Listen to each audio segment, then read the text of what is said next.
Hi, I'm Rudy Maxa, literally standing on the crossroads between East and West in a cosmopolitan corner of Canada. Join us as we explore Vancouver and Victoria, British Columbia. Next on Smart Travel's Pacific Rim.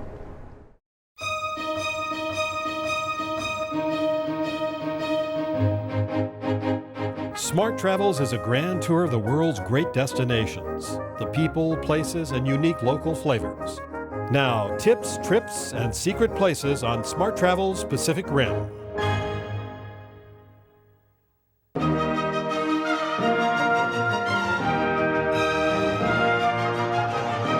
We're visiting Vancouver and its sister city, Victoria.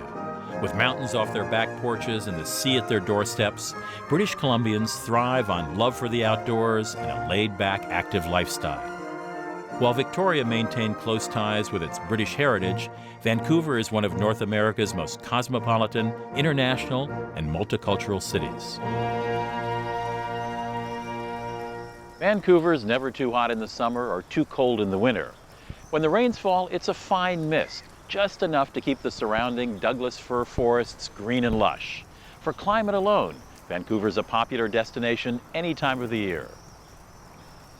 To see for ourselves, we've come to the southeastern corner of Canada's far western province of British Columbia. Later in this half hour, we'll take the BC Ferry across the Strait of Georgia to the province's parliamentary seat, Victoria. British Columbia is Canada's door to the Pacific Rim, a region with a European heritage looking toward a future in Asia. This mix of East and West, nature and society, traditions and modernity inspires a dynamic, young, and exciting city. The mix of cultures, attitudes, and lifestyles offers the unexpected at every turn.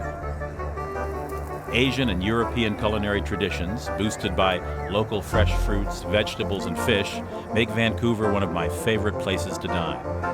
Downtown apartments and condominiums teem with young, cosmopolitan, and international residents, ensuring that nightlife swings in downtown Vancouver. Our hotel is a good example of this dynamic mix. It caters to the highest standards of European luxury, and international business travelers will find what they need too.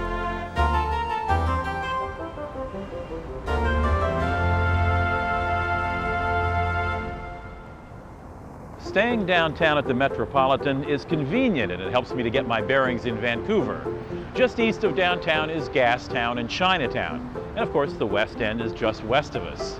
Now, don't get that confused with the West Side near the University of British Columbia just southwest of here, or West Vancouver just northwest across Burett Inlet. That's just west of the North Shore. Then there's Asia West, a few miles south by the airport. I still get confused with Granville Island. It's not really an island, it's on False Creek, but never mind. Let's just go to the oldest part of town, Gastown.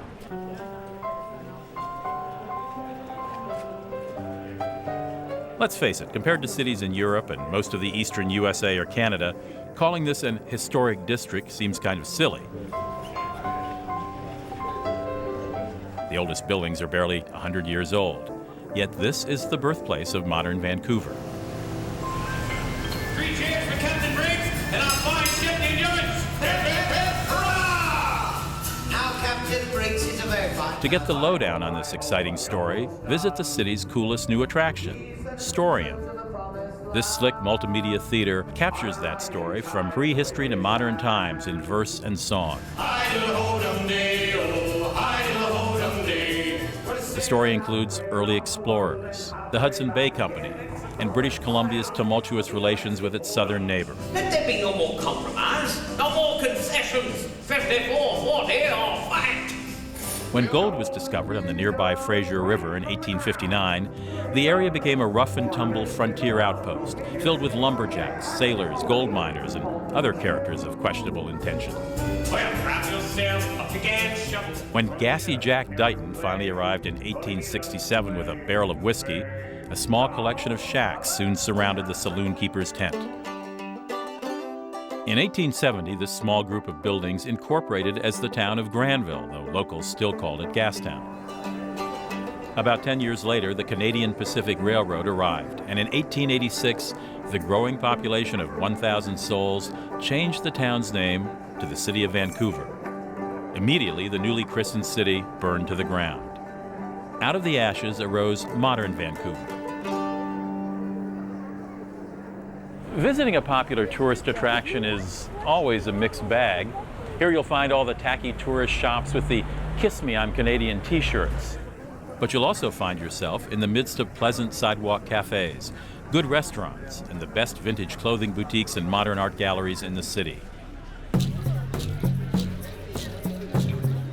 I'm looking for a unique gift, and Gastown has a number of shops specializing in authentic First Nation art.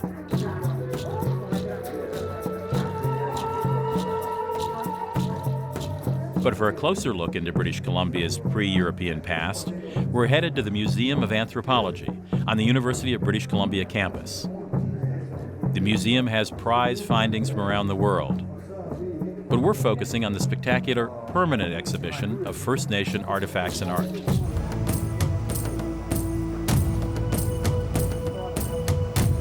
The term First Nation refers to the people who settled in this area between 18 and 13,000 years ago.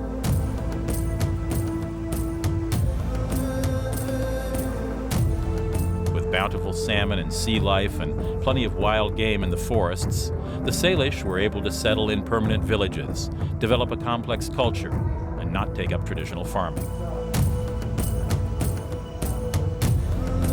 British Columbia's First Nation developed complex societies based on fishing, hunting, and gathering.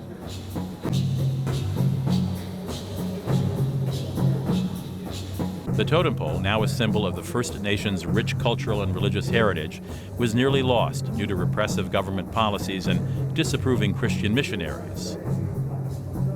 By 1920, most totem poles had been carted away by collectors or left to rot in abandoned villages. In 1950, the University of British Columbia started a totem pole restoration project. The results are on display here.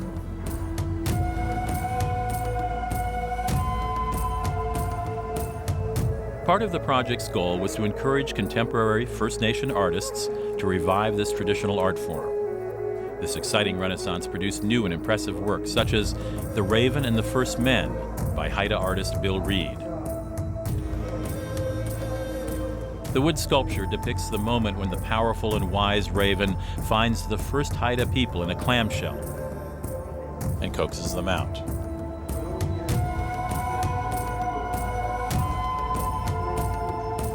Outside, you'll find a reconstruction of a Haida house. If you look closely, you'll notice that the post and beam construction is the inspiration for the Museum of Anthropology itself. Canadian architect Arthur Erickson based the museum's award-winning design on traditional First Nation structures.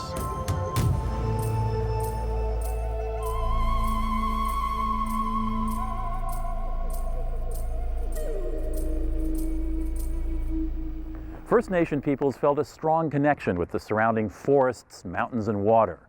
Modern Vancouverites have kept alive a stunning bit of that spirit smack in the heart of their city. Our next stop, Stanley Park, is the natural choice for a casual walk during lunch or a vigorous jog after work.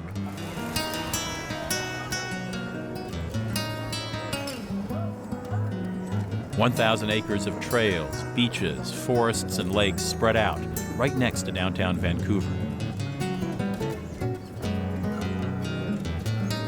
Tennis, gardens, an aquarium, and pastoral solitude await tourists and busy urbanites alike.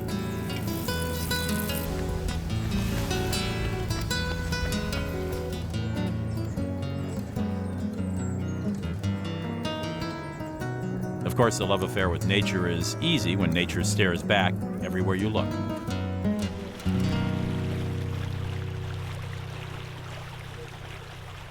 Across Burrard Inlet and beyond the North Shore is Grouse Mountain.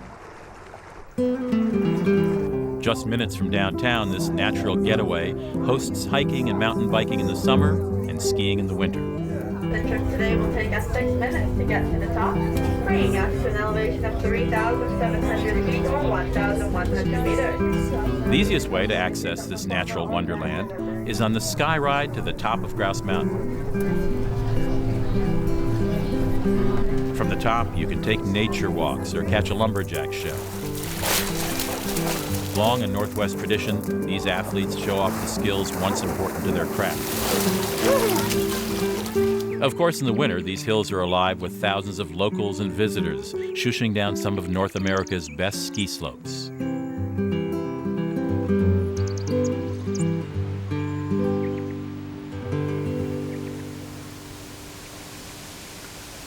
For a more contemplative outdoor experience, you can plan a stop at the nearby Lynn Canyon Ecology Center. It's much less touristy, a plus, and a great place to get to know the plants, animals, geography, and ecology of the North American rainforest. Kids love it, and the center caters to their needs with a variety of activities. For me, one of the best parts is the 20-story high suspension bridge across Lynn Creek. Boy, this bridge is, I notice, is rocking back and forth. Is this a safe suspension bridge? It is, yeah. It's inspected once a week, and the cables When was the and last, the decking. was it like 6 on and a half Friday? days ago? Friday, yeah. Every Friday it's inspected. This is gorgeous. It's like the forest primeval. It's really gorgeous. This doesn't seem like a rainforest. I associate rainforest with South America and tropic, humid weather. Warm weather, yeah. No, this is west coast of Vancouver is a temperate rainforest, so the climate's much cooler, and we do get quite a lot of rain, over 200 millimeters of rain a year. Out here in the rainforest, it's easy to forget we're only minutes from one of the most urban, multicultural cities in North America. When gold was discovered in 1858, 25,000 prospectors flooded into the area. Thousands of these hopeful prospectors came from China. Thousands more came during the 1880s to help build the Canadian Pacific Railway over the Rocky Mountains. And another wave of immigrants came north to escape harsh anti-Chinese laws in the United States. The Asian immigrants settled in Vancouver and helped create the third largest Chinatown in North America. During the 1980s, affluent Chinese flocked to British Columbia when the British government ceded Hong Kong to mainland China. Chinese is now the province's most spoken language after English.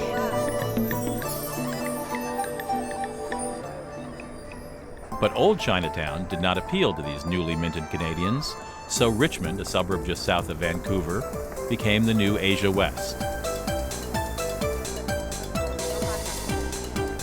The Aberdeen Centre is a tangible representation of Vancouver blending the best of the East with the best of the West.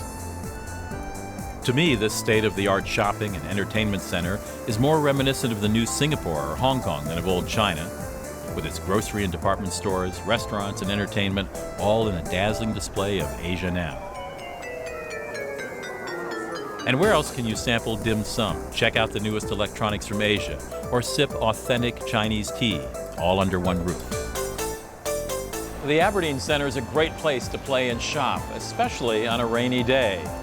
But today, the sun is out, so we're off to visit one of the most popular destinations for Vancouverites and visitors alike, Granville Island.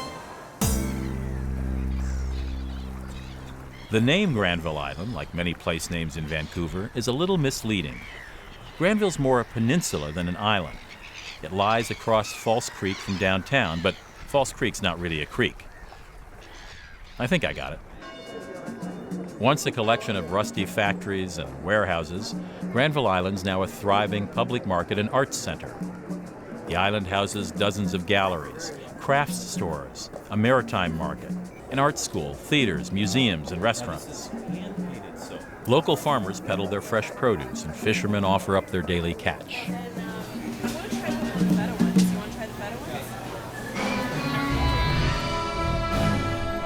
British Columbians' taste for fresh food even extends to their beer. Granville Island was the first Canadian microbrewery and one of a handful of breweries that spearheaded the North American beer renaissance. We brew in smaller batches, and we brew according to the Bavarian purity law, which means there's only water, yeast, hops, and malt in most of our beers. And do you brew right here on the premises? We do indeed. All right, well, what do you suggest I taste? Well, the Pilsner is brewed right here. A Pilsner is a light, tangy, refreshing summer beer as opposed to the heavy, darker, bitter ales. I'm in the mood for something light, so I suggest their fruity, unfiltered wheat beer, the Robeson Street Hefeweizen. Wow, I like that. Do you drink beer? Oh, I love it. You're not tired of it? Well, when they come out with new limited release beers all the time, I can't get tired. Well, cheers. Thank you very much. You're welcome. Enjoy.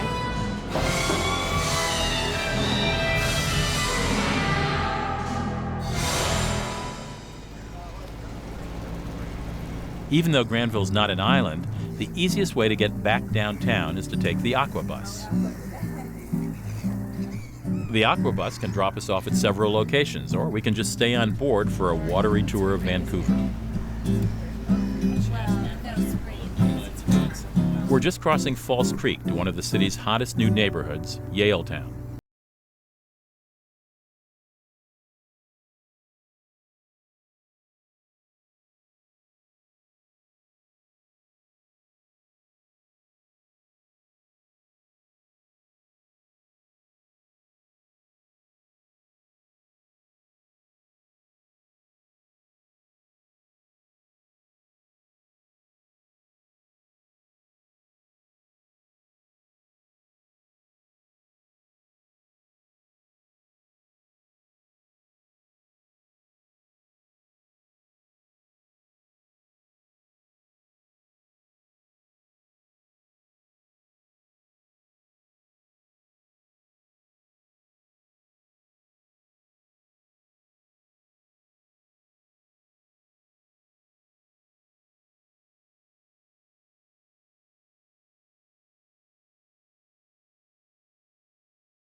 I think what makes Vancouver unique is the diverse cultures that are so close together here. I mean, 3 blocks away we have Chinatown, we have a little India here, and it's very influenced on how we cook here. We might take 1 or 2 flavors and tweak it a little bit, give it a French influence or give it an Asian twist.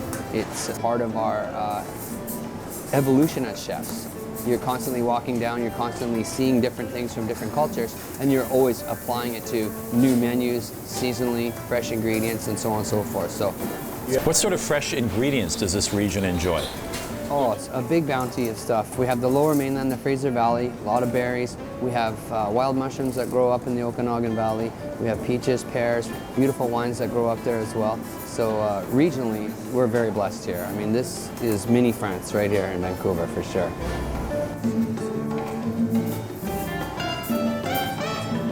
There's no better way to end a great visit to Vancouver than with an excellent dinner. And now it's time to say goodnight, because early tomorrow morning, we catch a ferry to Victoria.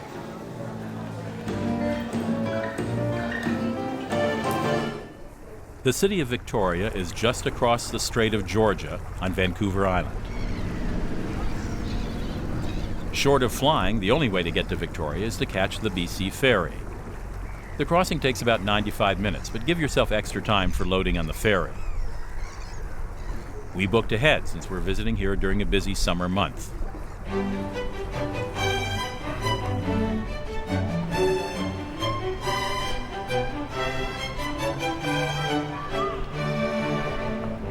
Named for Queen Victoria, this small but lively city has long reveled in its strong British heritage. Some say the Victorians outdo the Brits when it comes to afternoon tea. And there's no better place to find out than the Fairmont Empress Hotel. Built in 1897, the hotel has been lovingly restored in all its elegant grandeur. Be sure to make reservations and be prepared to tell your waiter if you want 1 lump or 2. This is an entire meal in 3 plates. Correct. Thank you. Thank you. Once an outpost of the British Empire, Victoria is now the provincial capital of British Columbia. While the sun of the empire is not yet set on fish and chips, Highland dancers, and lawn bowling, there is another side to the tweed curtain.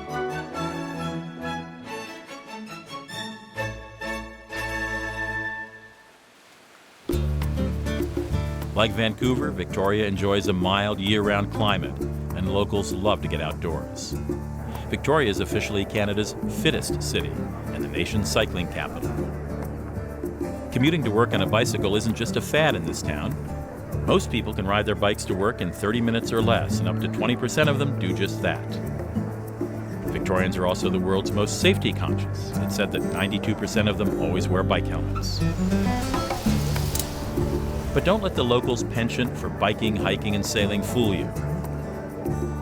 It's not Vancouver, but there is plenty of nightlife with restaurants, nightclubs, and even a Chinatown in this easy-to-walk small city. Victoria is noted for fine dining. Its chefs, like those in Vancouver, get their inspiration and produce from the local farmers. The mild climate has helped establish Vancouver Island as Canada's Provence. But perhaps the most unusual crop comes from the oldest source of food, the sea. Just 40 minutes west of Victoria, we're visiting Outer Coast Seaweeds and Diane Bernard, the seaweed lady. Right here is the world's most famous seaweed. One seaweed, one use, and it's a $12 billion industry internationally. This is the dark green stuff that is wrapped around the rice when I eat sushi. That's right. The Japanese will take this and make a slur of it or a mash, and then respray it back down into their sheets and roast it, and then package it and ship it all over the world. So it's just right here all the time? Yes. Or at least in the summer? This is a really gelatinous seaweed. Here again, you can get the colors, and it almost in the sunlight will have a blue tinge. This is iridea, Latin for iridescent, and it's locally known as a rainbow seaweed. Good for... And we use this in our facial products. Put that, feel that. It's just gorgeous and soft and silky. Rudy, we're going to make you beautiful before the end of the show. The sea isn't big enough to do that. Oh, Rudy, seaweeds are wonderful. They're wild, exotic, diverse, they're tasty, loaded with vitamins and minerals.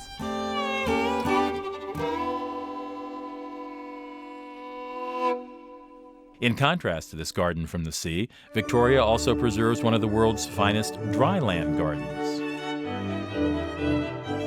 At the beginning of the last century, Robert Butchart built a cement factory near here and began mining the rich limestone deposit. The resulting huge pit bothered his wife Jenny, who began hauling in tons of topsoil by horse cart. Soon the former limestone pit began to blossom, and neighbors would come by to stroll through her Japanese garden or gawk at her noisy peacocks. By the 1920s, 50,000 people each year were visiting Jenny Butchart's creation. Now, 55 acres of gardens greet visitors from around the world.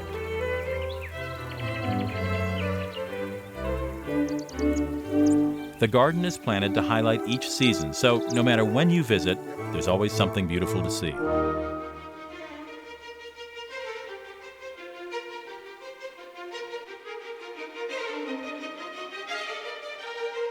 Butchart Garden, with its flowers, plants, and birds from around the world, is a perfect metaphor for Victoria and Vancouver.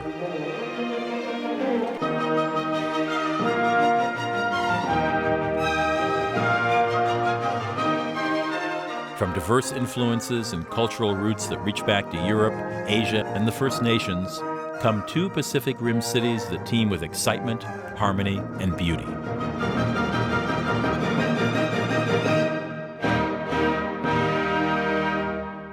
When you visit this corner of Canada, experience it like a British Columbian. Take time to enjoy the outdoors, explore the diverse cultures, and don't forget to stop and smell the roses. Until next time, I'm Rudy Maxa, and this is Smart Travels. Cheerio. Lions, formerly known as the Sisters, looking the outside decks surrounding the shoreline and the first patio in the main plaza for our safety. Thank you for your cooperation.